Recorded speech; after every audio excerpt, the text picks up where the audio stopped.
नमस्कार।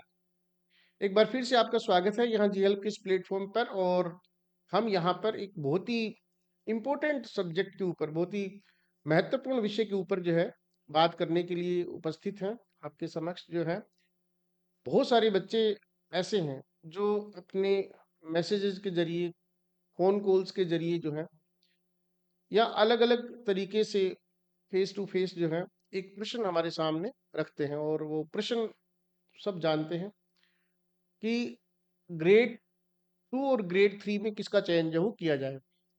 आप अच्छे तरीके से समझ सकते हैं कि बहुत सारे ऐसे विद्यार्थी हैं हमारे जो इस समय इस समस्या से जो जूझ रहे हैं। तो शायद उनको इस प्रश्न का उत्तर मिल ही नहीं रहा है। कन्फ्यूजन में है, एक तरह की डिलेमा में है ना? इंटरनल कॉन्फ्लिक्ट में है और वो चाह कर के भी जो है अपनी तैयारी को वो धार नहीं दे पा रहे हैं, जो उनको देनी चाहिए। सबसे पहले मैं ये बताना चाहूँगा कि इस प्रश्न का जो उत्तर है, वो पर्सन टू पर्सन जो वेरी करता है। हम कोई जनरलाइज़्ड आंसर जो है इसके लिए डिस्कवर नहीं कर सकते हैं, नहीं दे सकते हैं कि भई आपको फर्स्ट ग्रेड करना चाहिए या सेकंड ग्रेड करना चाहिए सॉरी सेकंड ग्रेड करना चाहिए या थर्ड ग्रेड जो है वो करना चाहिए। आपको रीट मेंस के लिए जाना चाहिए या ग्रेड 2 के लिए जाना चाहिए। कोई जनरलाइज़्ड आंसर इसका हो नहीं सकता है। पर्सन टू पर्सन जो है वो वेरी करता है और इसके लिए कुछ एक फैक्टर्स जो हैं वो ज़िम्मेवार हैं, कुछ एक चीज़ें, कुछ एक पैरामीटर्स जो हैं आपको देखने पड़ेंगे। उनके आधार पर आपको जो है डिसीज़न लेना पड़ेगा कि मैं थर्ड ग्रेड की तैयारी करूँ या सेकंड ग्रेड की तैयारी करूँ। सबसे पहले आप कोशिश ये करें कि आप इसका डिसीज़न खुद से जो ले पाएँ और इसके लिए बहुत ज़्यादा ज़रूरी है कि आप दोनों सिलेबस जो हैं, उनको अपने सामने रखें। ग्रेड 2 का सिलेबस और थर्ड ग्रेड का सिलेबस जो है, जब तक आप इन दोनों सिलेबस जो हैं, दोनों सिलेबसेस जो उनको अपने सामने नहीं रखेंगे, आप इस डिसीजन पर पहुंच ही नहीं सकते हैं कि दोनों में से हम क्या करें, क्योंकि आपको देखना पड़ेगा। जहां एक और आपके सब्जेक्ट में यानी इंग्लिश में 90% ऑफ द थिंग्स जो है, 90% ऑफ द टॉपिक्स जो है वो सेम है। ग्रेड 2 और ग्रेड 3 में 90% तक जो टॉपिक्स हैं वो सेम है। वहीं दूसरी ओर जीके के अंदर भी जो है आपको बहुत ज़्यादा सिमिलरिटी जो वो दिखाई देगी। फर्स्ट पेपर जो है आपका जीएस का, जनरल स्टडीज का, उसके अंदर भी बहुत ज़्यादा सिमिलरिटी जो है आपको दिखाई पड़ेगी ग्रेड 2 और ग्रेड 3 के अंदर। लेकिन फिर भी ये एक पैरामीटर हो सकता है, एक तरीका हो सकता है इस निर्णय पर पहुंचने का कि मुझे ग्रेड 2 और ग्रेड 3 जो है उनमें से का क्या तैयार करना चाहिए, किसके लिए आगे बढ़ना चाहिए। तो सबसे पहले आप सिलेबस ज़रूर देखेंगे। जब तक आप सिलेबस नहीं देखेंगे, तब तक आप इस डिसीज़न पर पहुँच ही नहीं सकते हैं और हो सकता है कि सिलेबस देखने के बाद आपको ये लगने लगे कि ग्रेड 2 जो है उसकी तरफ अगर मैं जाता हूँ, तो मैं ग्रेड 3 को ऑटोमैटिकली जो है वो कवर कर लूँगा। अगर जो आप ग्रेड 3 के लिए गए, तो शायद ग्रेड 2 को नहीं कवर कर पाएँगे, लेकिन अगर आपने ग्रेड 2 की यानी सीनियर टीचर एग्ज़ाम की तैयारी करी, तो आप ग्रेड 3 के लिए ऑटोमैटिकली जो है वो तैयार हो जाएँगे। पिछली भर्तियों का पैटर्न जो है, वो भी कुछ-कुछ ऐसी ही बात जो है वो बताता है, जहाँ पर हमारे बहुत सारे बच्चे ऐसे 276 बच्चे जो है वो ग्रेड 2 के अंदर जो वो लगे थे और उन 276 स्टूडेंट्स जो है, उनमें से ज़्यादातर बच्चे जो हैं वो थर्ड ग्रेड के अंदर जो है वो लगे। आई थिंक 40 से 50 बच्चे ऐसे रहे होंगे जो सिर्फ थर्ड ग्रेड के लिए थर्ड ग्रेड में जो है लगे थे। अदरवाइज जो ग्रेड 2 की तैयारी कर रहे थे वो थर्ड ग्रेड के अंदर भी लग गए थे। थर्ड ग्रेड के अंदर भी उनका चयन हो चुका था। मैं ये चीज़ इस आधार पे कह सकता हूँ क्योंकि हमारे पास जो है वो डाटा है और उस डाटा के अनुसार जो हमारे 276 बच्चे ग्रेड 2 के थे, उनमें से लगभग 230 के करीब बच्चे ऐसे थे जो ग्रेड 3 के अंदर भी जो सेलेक्ट हो गए थे। तो पहला पैमाना जो मैंने आपको बताया कि सिलेबस को आप अच्छे तरीके से देखिए और सिलेबस देखने के बाद आपको पता चलेगा कि आपको किसकी तैयारी करनी है। और दूसरी बात, सिलेबस देखने के बाद आपको ये भी लगने लगेगा कि ग्रेड 2 की तैयारी करना ज़्यादा मुनासिब है हमारे लिए, खास करके उन बच्चों के लिए जो थोड़े ठीक हैं, मेहनती हैं, अच्छी मेहनत कर लेते हैं। ऐसा करके बच्चों, आज का समय जो है बड़ी ही कठिन प्रतिस्पर्धा का समय है। कंपटीशन जो है वो बड़ा टफ है, और इस टफ कंपटीशन के टाइम में यदि आपको एक से ज्यादा अवसर मिलते हैं, माने 2 भर्तियां मिलती हैं, ग्रेड 2 की भी मिलती है, ग्रेड 3 की भी मिलती हैं, तो आप किसी न किसी एक भर्ती में जो सेलेक्ट हो जाएंगे। लेकिन अगर आप एक ही भर्ती के लिए लड़ाई लड़ते हैं, यानी थर्ड ग्रेड के लिए लड़ाई लड़ते हैं, तो कोई बड़ी बात नहीं है कि ग्रेड 2 जो है उसकी अगर तैयारी आप ना करें, ग्रेड 3 की तैयारी करें, तो फिर आपको एक ही भर्ती मिलेगी। और खुदा न खास्ता अगर कुछ ऐसा हुआ कि आप उसके अंदर अच्छा नहीं कर पाए, तो फिर हमें 2-3 साल इसके लिए वेट करना पड़ेगा। तो जितने वाइज थिंकिंग ये है, एक बुद्धिमत्ता से भरी हुई सोच ये है कि यदि आपके पास सेकंड ग्रेड की तैयारी करने के बाद 2 वैकेंसीज आपके हाथ में आती हैं, 2 भर्तियां आपके हाथ में आती हैं, तो आप वही करें, बजाय कि एक भर्ती की तरफ जो जाने के, थर्ड ग्रेड की तरफ जाने के। थर्ड ग्रेड की तरफ जाने से आप सिर्फ थर्ड ग्रेड की तरफ ही जा पाएंगे। इसका अगला जो बड़ा फैक्टर है बच्चों, वो है आपने पीछे किसकी तैयारी जो है वो करी थी। सपोज आपने पीछे ग्रेड थर्ड की तैयारी बहुत अच्छे से करी थी, आपने उसका प्रोविजनल निकाला था, और आप इस समय बहुत ज्यादा कॉन्फिडेंट है कि आप ग्रेड थर्ड जो है उसको पार कर लेंगे, ग्रेड थर्ड में अपना चयन करवा लेंगे। ठीक इसी तरीके से यदि आपने ग्रेड 2 की तैयारी करी थी, चाहे आपके उसमें मार्क्स कम ही क्यों ना आए हो, लेकिन आपने तैयारी करी थी, तो ये आई थिंक सबसे लॉजिकल तरीका होगा देखने का कि पहले आपने जो है किसकी तैयारी करी। अगर पहले आपने तैयारी जो है वो ग्रेड 3 की करी है, सिर्फ ग्रेड 2 की नहीं करी है, तो अब भी आप ग्रेड 3 की ही करें। अगर आपने पहले ग्रेड 2 की तैयारी करी थी, तो अब भी आप ग्रेड 2 की ही तैयारी करें। लेकिन साथ साथ ये याद रखें कि ग्रेड 2 की तैयारी करने वाला बच्चा जो है वो कहीं ना कहीं 21 पढ़ेगा, कहीं ना कहीं उसको बेनिफिट होगा ही होगा, कहीं ना कहीं उसको लाभ होगा ही होगा। इसमें कोई दो राय जो है वो नहीं है। आप सिलेबस को अच्छे तरीके से चेक करें। आप ये देखें कि आपने इससे पहले कौन से कंपटीशन की तैयारी की थी, ग्रेड 2 की थी, ग्रेड 3 की थी। और सबसे जरूरी बात ये कि इस समय आप अपने आप को कहाँ कंफर्टेबल जो है वो फील करते हैं। भाई आप ग्रेड 2 और ग्रेड 3 में कहाँ अपने आप को कंफर्टेबल फील करते हैं। लास्ट टाइम ऐसा हुआ था, बहुत सारे हमारे बच्चे थे जो ग्रेड 2 के लिए एलिजिबल थे, अच्छी तैयारी थी उनकी, डिजर्व करते थे, ग्रेड 2 के अंदर अपना चयन डिजर्व करते थे। और हुआ यूं कि जब 2 भर्तियां आपस में टकराई, दोनों ग्रेड 2 और ग्रेड 3 जब वो टकराई, तो उनमें से कुछ बच्चों ने सिर्फ ग्रेड थर्ड के अंदर जो है अपना रास्ता चुना।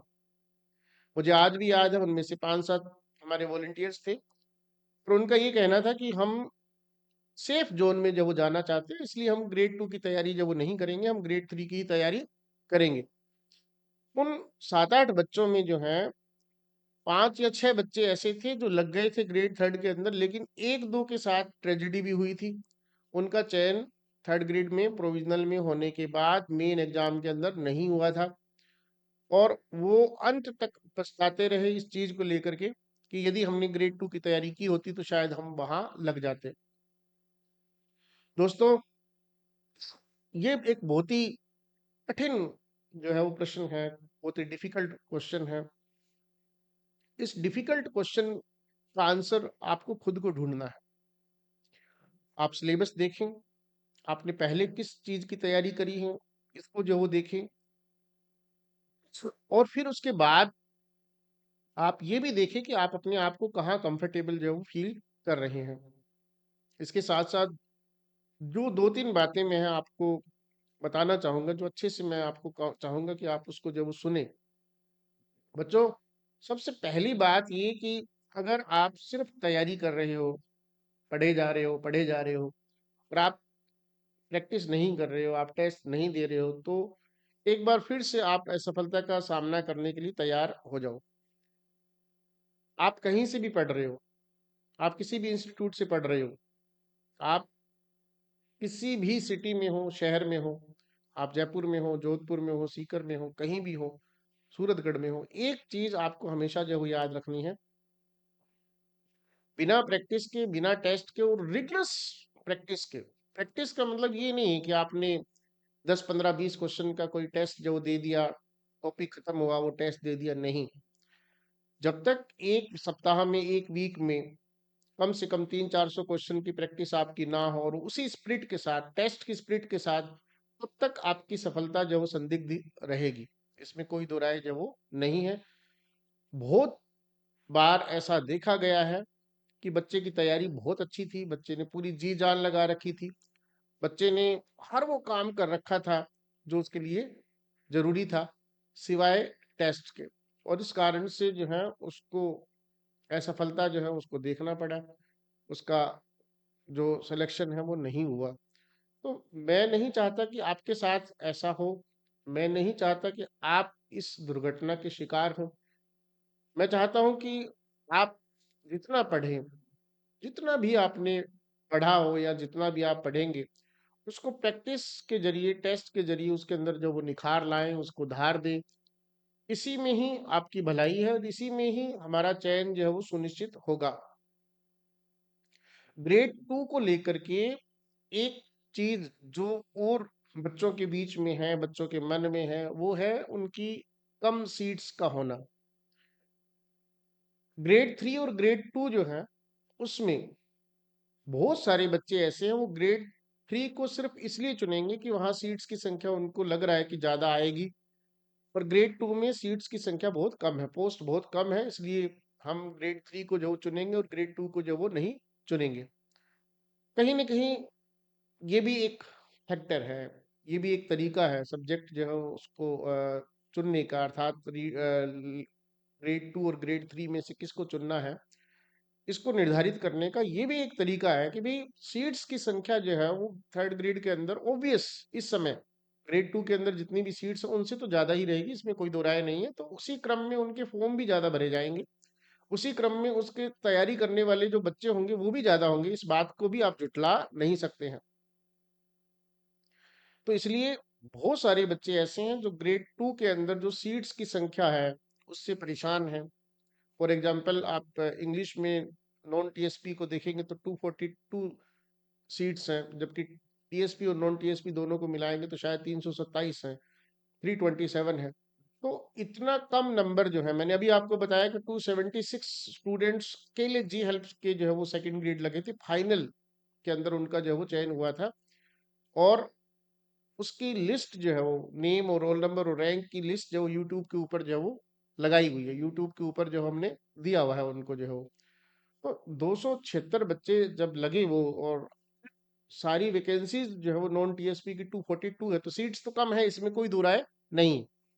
सीट्स कम है, इसमें कोई दो राय नहीं है, लेकिन इसके साथ साथ आप ये देखेंगे अभी कुछ दिनों में आपका फॉर्म भरने की लास्ट डेट जो वो आ जाएगी, और फिर एक रेशियो जो मैंने फर्स्ट ग्रेड के स्टूडेंट्स को बताया उनके सब्जेक्ट को लेकर के कि 1:145 का रेशियो जो है इंग्लिश फर्स्ट ग्रेड के अंदर जो रहा, इसी तरीके से आपका रेशियो जो है वो भी आना है, नो डाउट वो बढ़ेगा, 1:145 से बढ़ेगा। 200 होता है, 250 होता है, 250 होता है, कहाँ जाकर के रुकता है हम नहीं जानते, लेकिन बढ़ेगा क्योंकि सीट्स 242 हैं और फॉर्म्स जो है फर्स्ट ग्रेड से ज्यादा भरे जाएंगे, इसमें कोई दो राय नहीं है। स्कूल लेक्चरर में 47,000 कुछ फॉर्म जो है वो भरे गए हैं, और सेकंड ग्रेड के अंदर जो है इन फॉर्म्स की संख्या जो है दुगनी तक भी जा सकती है, और दुगनी नहीं भी अगर जाती है तो आप मान के चलिए कि 80,000 के 82,000 के आसपास फॉर्म की संख्या जो वो रहेगी रहेगी। और सीट्स जो है वो कम है, फर्स्ट ग्रेड के मुकाबले भी कम है, और शायद ये पैसा पहली बार हो रहा है। 2011 से लेकर के हम इस पूरे प्रोसेस को क्लोजली जो है मॉनिटर किए हुए हैं, और हमने ये पाया है कि पहली बार ऐसा हुआ है कि ग्रेड 2 की सीट्स जो ग्रेड 1 से कम है। तो निसंदेह ये वो सीट्स हैं जिनके ऊपर बच्चों ने ज्वाइनिंग नहीं की थी, ये वो सीट्स हैं जिसमें बच्चों के डॉक्यूमेंट्स जो है प्रॉपर नहीं पाए गए थे, ये वो सीट्स हैं जो बच गई थी, है ना, उस समय। अर्थात ये खाली बची हुई सीट्स जो है जिनके ऊपर ये विज्ञापन जो है वो निकाला गया है। जून माह के आसपास सेकेंड ग्रेड और फर्स्ट ग्रेड का बड़ा विज्ञापन जो है वो आपको देखने को मिलेगा।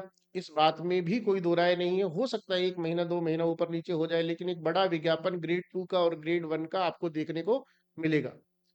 बहुत सारी पोस्ट जो है वो खाली हैं।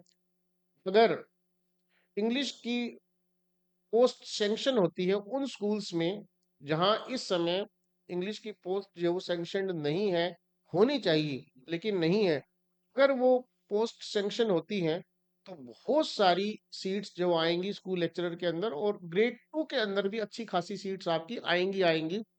ये जो भर्ती है वो दरअसल वो सीट्स हैं, वो पोस्ट हैं जो पिछली बार किसी न किसी कारण से नहीं भरी थी। कोई अपात्र रह गया, कोई डॉक्यूमेंट्स के कारण, कोई अन्य कारण से ये सीट्स जो वो नहीं भरी थी, या किसी का थर्ड ग्रेड में अच्छी जगह पे हो रखा था, अपने घर के आसपास हो रखा था, तो उसने ग्रेड 2 के अंदर ज्वाइन नहीं किया। ये वो वाली सीट्स हैं जो आपको एक कंपेंसेटरी तौर पर जब तक मूल विज्ञापन, मेन विज्ञापन आपका आए तक ये दी गई हैं। हम दोबारा अपने विषय पर आते हैं। हमारा विषय था कि ग्रेड 2 और ग्रेड 3 में किसका चयन करें। सिलेबस को ध्यान से देखें। पहले आपने किसकी तैयारी करी है, इसको जो है वो आप ध्यान से जो देखें। आप किसके साथ ज़्यादा कंफर्टेबल हैं, उसको जो है वो देखें। और सबसे बड़ी बात, अगर आप ग्रेड 2 की तैयारी करते हैं तो आपको ग्रेड 3 बोनस के तौर पर जो मिलेगा। ऐसा हम पूर्व में देख चुके हैं, ऐसा हम जो हो हमने इस चीज़ को महसूस किया है। बहुत कम ऐसा हुआ, rarest of the rare case में ऐसा हुआ होगा, मुझे ध्यान नहीं है, अगर ये हुआ होगा तो, कि किसी बच्चे ने ग्रेड 2 की तैयारी की हो और ग्रेड 3 की तैयारी ना की हो और उसका दोनों ही भर्तियों में चयन ना हुआ हो। अगर आप ग्रेड 2 की तैयारी करते हैं तो ग्रेड 3 के अंदर आपका चयन हो ही जाता है, इसमें कोई दो राय नहीं है। अंत में मैं फिर एक ही बात कहूंगा कि ये जो डिसीजन है आपका, ये पर्सन टू पर्सन वेरी करता है। इसके लिए कोई जनरलाइज्ड आंसर है नहीं। इसलिए बेटर आप बैठें आधे घंटे के लिए, 1 घंटे के लिए, सोचें, विचार करें, खुद की क्षमताओं को पहचानें। इस बात में कोई दो राय नहीं है कि ग्रेड 2 की लिए आगे बढ़ने वाला विद्यार्थी जो है उसको ग्रेड 3 की बजाय ज्यादा मेहनत करनी पड़ेगी। इस बात में कोई दो राय नहीं है। अपनी क्षमताओं को पहचानें, ठीक है। और आप अपने काम को जो है वो पहचानें, काम को जो वो देखें, क्षमताओं को पहचानें, काम को पहचानें। और इसके साथ साथ पहले आपने किस चीज की तैयारी की है उसको भी जो जरूर देखें। तो हो सकता है कि मेरी ये बातें जो हैं आपके काम आए, आपको इस निर्णय को लेने में सहायता मिले। और ये भी हो सकता है कि आपको अब भी आपका उत्तर जो है वो ना मिला हो, अब भी आप तय नहीं कर पा रहे हैं कि मैं किसकी तैयारी करूं।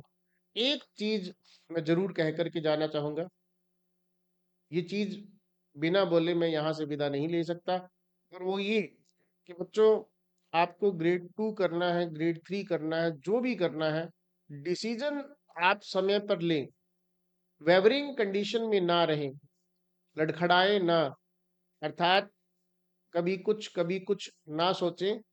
एक बार जिस डिसीजन को आप ले लो, एक बार आप जिसकी तरफ आगे बढ़ जाओ, तो फिर आपको आगे बढ़ते रहना होगा और उसी दिशा में आगे चलना होगा, और अपना डिसीजन बदलना नहीं होगा। इस चीज को जो आपको ध्यान रखना है। नंबर 1, डिसीजन जल्दी लेना है, और नंबर 2, लेने के बाद उसको पलटना नहीं है। होप सो कि आपकी तैयारी बहुत अच्छी चल रही होगी। होप सो कि आप स्वस्थ होंगे। होप सो कि आपने अपने पढ़ाई जो है उसको बहुत ज्यादा गति जो है वो दे रखी होगी, पूरी धार जो है वो दे रखी होगी।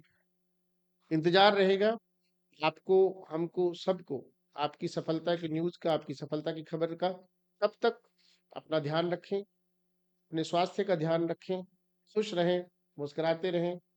इन्हीं शब्दों के साथ फिर मिलेंगे किसी नए मुद्दे पर, किसी नई बात को लेकर के, किसी नए इशू को लेकर के। तब तक के लिए शुक्रिया, धन्यवाद।